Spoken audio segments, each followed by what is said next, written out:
My first point would be that this is a disaster for Israel.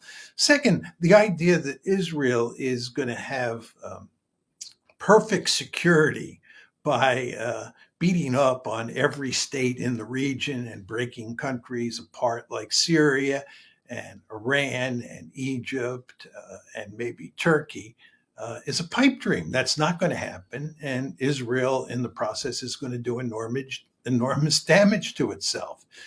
It's going to end up fighting wars forever and ever. And this is not in Israel's interest, especially since those adversaries are eventually going to get the military capability to threaten Israel in serious ways. And the best example of this is the case of Iran.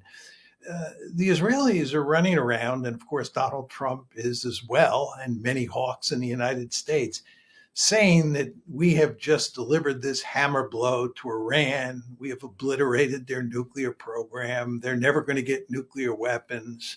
And if they make any steps in that direction, we'll just go back in and slam them again.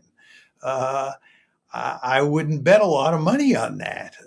I think that the Iranian nuclear program is alive. The Iranians remain committed to at least enriching uranium. And I would be willing to bet that behind closed doors, they're committed to developing a bomb. They're not going to advertise that, certainly not at this point in time. But I would not be surprised for 1 second. In fact, I think it's likely that they will develop a bomb.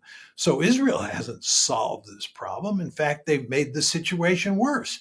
And the idea that they've won this great victory against Iran, or that we won this great victory against Iran, is simply not true.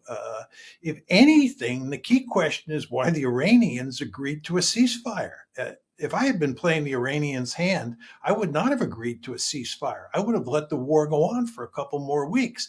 The Israelis were in real trouble because huge amounts of damage were being done to Israeli territory. And furthermore, the Israelis were running out of defensive missiles. And there was no shortage of ballistic missiles and drones and cruise missiles on the Iranian side. So one could make a good argument that the Iranians should have continued the war. All of this is to say that if the Israelis and the Americans start the war up again, I wouldn't bet that Israel and the United States are going to win that war. Just to take this one step further, and this is where the Americans come into play, it's quite clear that one of the reasons that Trump wanted to shut the war down after the June 22 attacks was because there was evidence that the Iranians were going to mine the Persian Gulf, the Straits of Hormuz.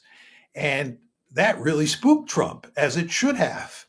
All of this is to say that if we have another conflict, there's a possibility that the Iranians will mine the Straits. And if they mine the Straits and we have a huge economic crisis, this will not be good for anyone on the planet, and certainly for the Trump administration. So the point is that even absent nuclear weapons, the Iranians have cards to play.